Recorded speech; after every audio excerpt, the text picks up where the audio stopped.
بسم اللہ الرحمن الرحیم۔ السلام علیکم، آپ دیکھ رہے ہیں الف نیوز اور میں ہوں آپ کے ساتھ ماجد علی۔ شامل کرتے ہیں پاکستان اور دنیا بھر سے breaking news headlines. Ukraine کا روس پر جوہری حملہ۔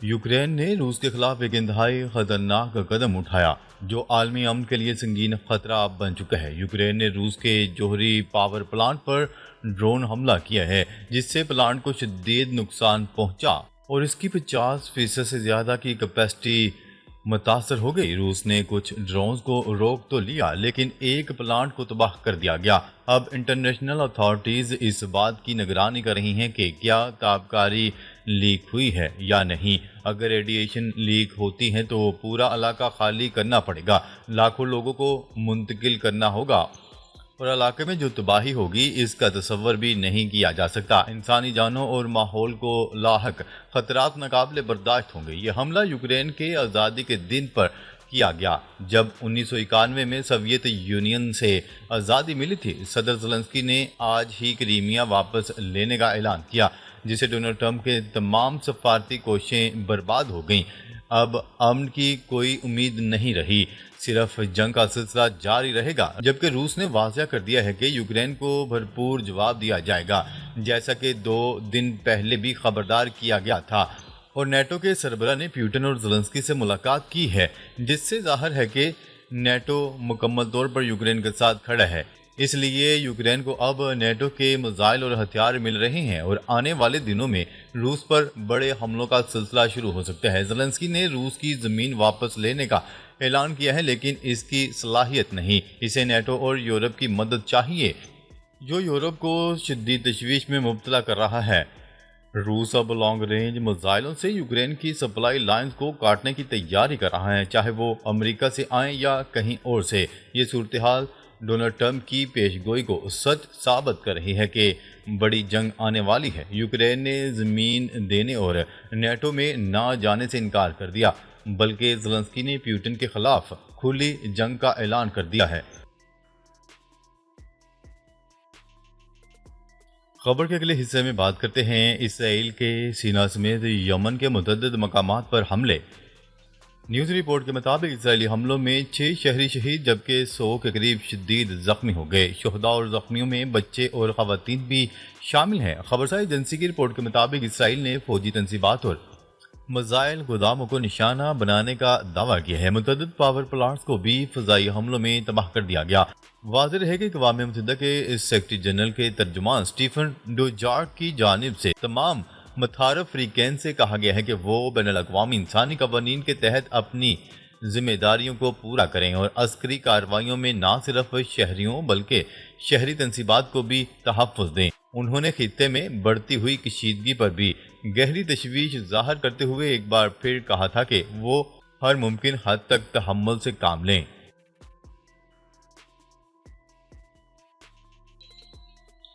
خبر کے اگلے حصے میں بات کرتے ہیں یورپ کو اسرائیل اور حماس میں سے کسی ایک کو چننا ہوگا۔ اسرائیل کی یورپی ممالک کو وارننگ۔ اسرائیلی وزیر خارجہ نے سوشل میڈیا پر جاری پیغام میں کہا ہے کہ حماس نے اسرائیل پر پابندیوں کے لیے کابینہ کی حمایت نہ ملنے پر مستعفی ہونے والے ڈچ وزیر خارجہ کی تعریف کی۔ انہوں نے لکھا کہ حماس نے فلسطینی ریاست تسلیم کرنے پر فرانسیسی صدر اور دیگر کی بھی تعریف کی تھی۔ اسرائیلی وزیر خارجہ کا کہنا تھا کہ اب یورپ کو فیصلہ کرنا ہوگا کہ وہ اسرائیل کے ساتھ ہیں یا حماس کے ساتھ، کیونکہ اسرائیل کے خلاف ہونے والے تمام اقدامات مشرق وسطیٰ میں جہادی اتحاد کے مفاد میں جاتے ہیں۔ یاد رہے کہ 2 روز قبل نیدرلینڈ کے وزیر خارجہ نے غزہ میں اسرائیلی فوجی حملے کے خلاف اضافی پابندیوں کے لیے کابینہ کی حمایت حاصل کرنے میں ناکامی کے بعد استعفیٰ دے دیا تھا۔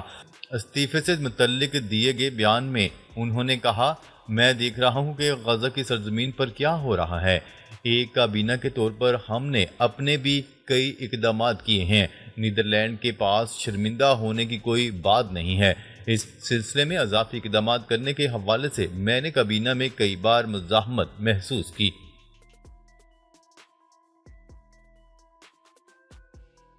خبر کے اگلے حصے میں بات کرتے ہیں روس اور یوکرین نے ایک دوسرے کے مزید 146 قیدی رہا کر دیے۔ روس اور یوکرین نے ایک دوسرے کے مزید 146 قیدیوں کو رہا کر دیا ہے۔ روسی وزارت دفاع نے قیدیوں کے تبادلے کی تصدیق کرتے ہوئے بتایا کہ روس اور یوکرین کے درمیان قیدیوں کا تبادلہ متحدہ عرب امارات کی ثالثی میں ہوا، جبکہ یوکرین نے کرسک ریجن سے تعلق رکھنے والے 8 روسی شہریوں کو بھی رہا کر دیا۔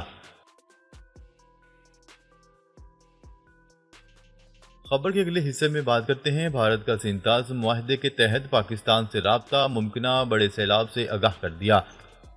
سرکاری ذرائع کے مطابق بھارت نے دریائے تووی میں جمعہ کے مقام پر ممکنہ بڑے سیلاب سے پاکستان کو آگاہ کر دیا۔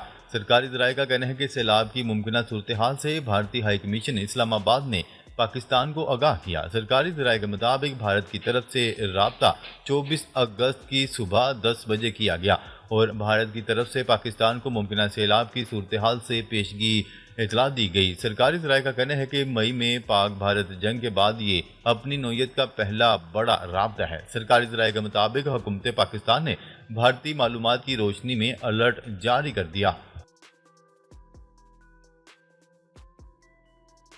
خبر کے اگلے حصے میں بات کرتے ہیں امریکی تابعداری ناقابل قبول، دباؤ مسترد کرتے ہیں آیت اللہ خامنائی۔ ایران کے سپریم لیڈر آیت اللہ خامنائی نے امریکی دباؤ کو مسترد کرتے ہوئے کہا ہے کہ تابعداری نہیں کریں گے۔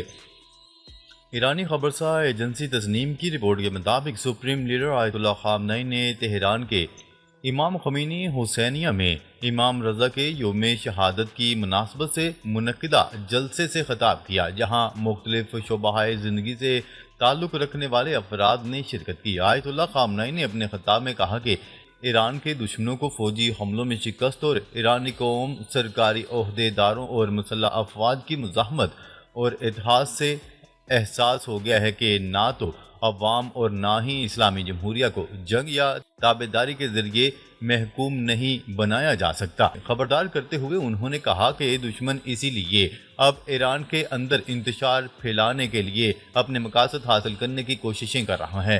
ایرانی سپریم لیڈر نے زور دیتے ہوئے کہا کہ تمام شہری، سرکاری ملازمتیں، مفکرین اور ادیب قوم کے مقدس دفاع اور عظیم اتحاد کو مضبوط اور پائیدار بنانے کے لیے اپنی ذمہ داریاں ادا کریں۔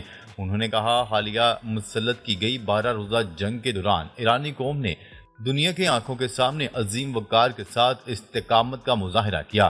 امریکی عزائم پر سوال کرتے ہوئے انہوں نے کہا کہ ایران کے خلاف گزشتہ 45 برسوں کے دوران امریکی جارحیت کی حقیقی وجہ کیا ہے۔ انہوں نے واضح کیا ہے کہ امریکی حکومتیں ایران کے خلاف دہشت گردی، انسانی حقوق، جمہوریت یا خواتین کے حقوق کے نعروں کے پیچھے اصل محرکات چھپاتے رہی ہے، اور موجودہ امریکی انتظامیہ نے حقیقت کا کھلم کھلا اعتراف کرتے ہوئے کہا تھا کہ امریکہ چاہتا ہے کہ ایران ہماری تابعداری کرے۔ خامنائی نے کہا کہ ایرانی عوام اس طرح کی توقعات کو کسی صورت برداشت نہیں کریں گی اور پوری قوت کے ساتھ مزاحمت کریں گی۔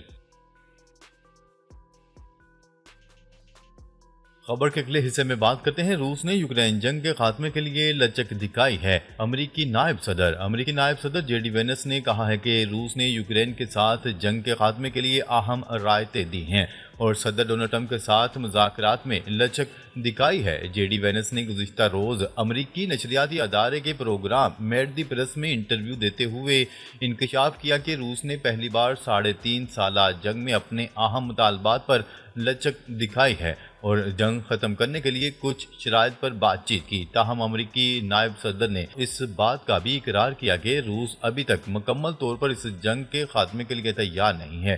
جے ڈی وینس نے کہا کہ روس نے یوکرین کی علاقائی سالمیت کے تحفظ کا اعتراف کیا ہے اور یہ بھی تسلیم کیا ہے کہ وہ کیف میں کٹ پتلی حکومت قائم نہیں کر سکتے۔ انہوں نے مزید کہا کہ روس نے یوکرین کے تحفظ کے لیے سیکیورٹی ضمانتوں کی ضرورت کو بھی تسلیم کیا ہے۔ نائب صدر جے ڈی وینس نے اس بات کا عندیہ بھی دیا کہ روس پر مزید پابندیاں عائد کی جا سکتی ہیں، لیکن یہ فیصلہ ہر صورت حل کے مطابق کیا جائے۔ دوسری طرف روسی وزیر خارجہ سرگئی لاروف نے امریکی قانون سازوں کے الزامات پر رد عمل دیتے ہوئے کہا کہ روس امریکی صدر ڈونلڈ ٹرمپ کا احترام کرتا ہے کیونکہ وہ امریکی مفادات کے دفاع میں کھڑے ہیں۔ ناظرین، اب تک کے لیے اتنا ہی۔ مزید خبریں لے کر بہت جلد آپ کی خدمت میں حاضر ہوں گے۔ تب تک کے لیے اپنا خیال رکھیے گا۔ اللہ نگہبان۔